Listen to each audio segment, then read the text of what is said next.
Magandang umaga. Ako ay si Judah Timothy Samilo. Estudyante ako. Ito ang pamilya ko. Siya ang tatay ko. General manager siya.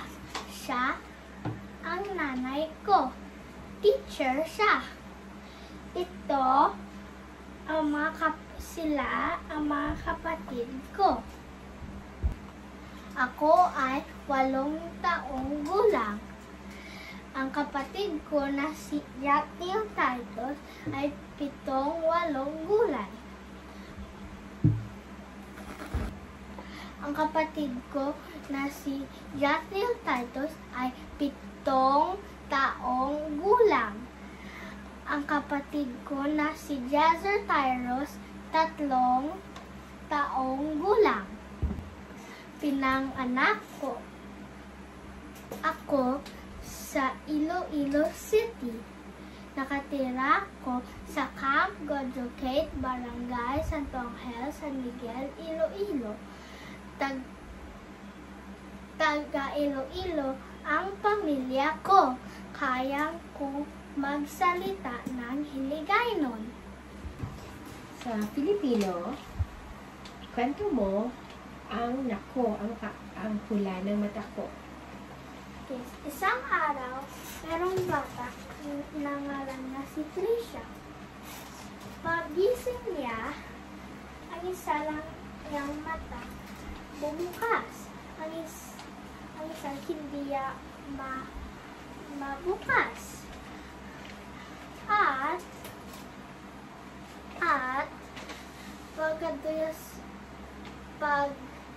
pagpunta niya sa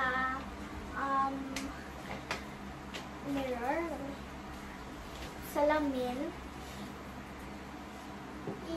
iyang mata pula. Nagpasok iyang nanay at sabi ng nanay na may sore eyes siya. Naisip ni Tricia na magkanto siya sa paralaan, mga classmates niya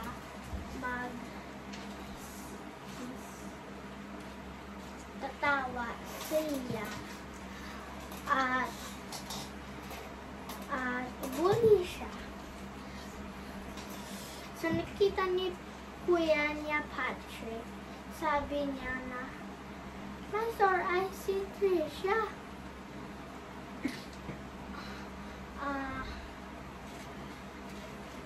Base na po naman.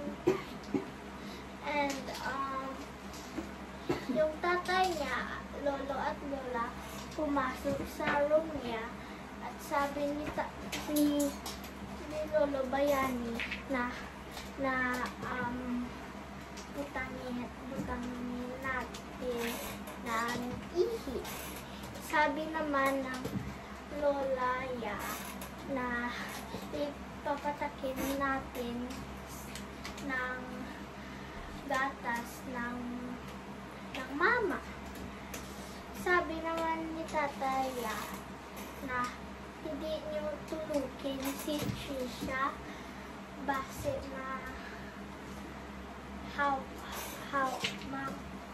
yung ang sore eyes. Dason, sabi ng nanay niya na hindi niya na i-scare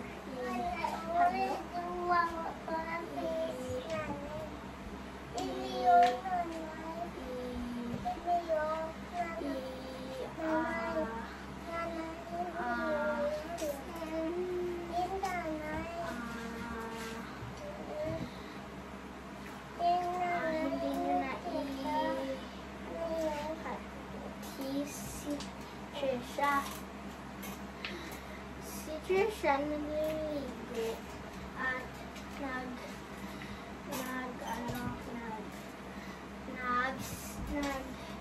naglakad na sila ni Kuya Patrick nila sa iya. Nag-change siya sa iya room at iisip nag-isip siya paano na matago yung sore eyes. Sabi niya, hindi man yung buhok ko itatabon ko sa akong kaliwang mata. Ay daw, witch ko no. Sabi niya, pwede kong magbuka ng talagyan ng patch. Sabi, yun, daw pirata ako.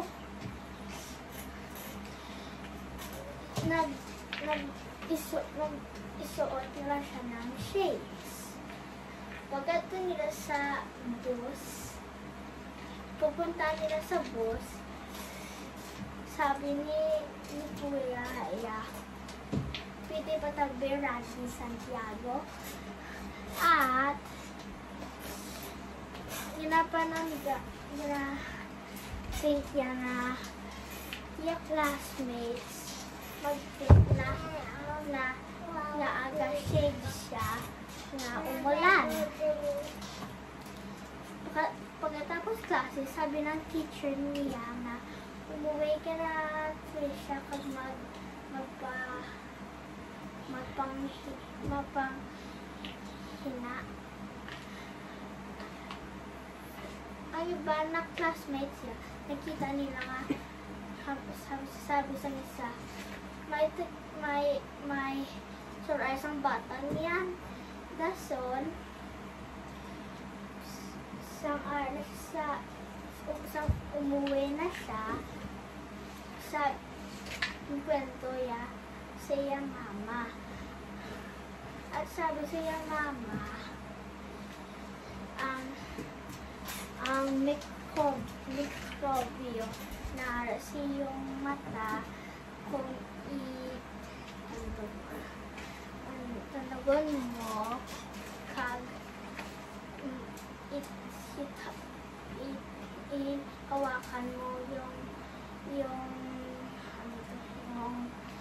something at ang isang tao magtandog at itandog yung mata, merong base mayara man siya, may sore eyes. That's all. At saka sabi ni Trisha, yung sore eyes dumay sand yung mata ko, buhangit yung mata ko. That's all. And at saka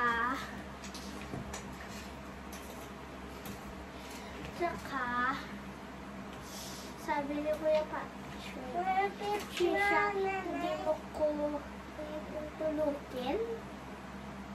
Hindi ko titigan. Kaya base makukuha ko man sore eyes. Dayon, iya papa umuwin yung hapon na may dalang gamot para sa mataya at patakan niya ng dalawa ka-drops. That's all. At saka, the next day, isang araw, pag gumising ni Trisha, dalawa ng mata muklat at hindi na pula. At saka si Lolaya at si Lolo, sabi ni Lolaya, ay na yung gatas para patakin sa inyong mata. At sabi ni Lolaya, ay na ihi ni Patrick para ibutang sa inyong eyes. Sabi tayo ni Trisha, Lola, hindi ko nakilala mga yan. Si tatay nakapatak na ng mga gamot para mag-okay na ko. At saka, nakahugas na kami ng kamay nyo. Music, and also for Filipino, we're going to sing a folk song. Ang sing Magtanim Ay Di Biro.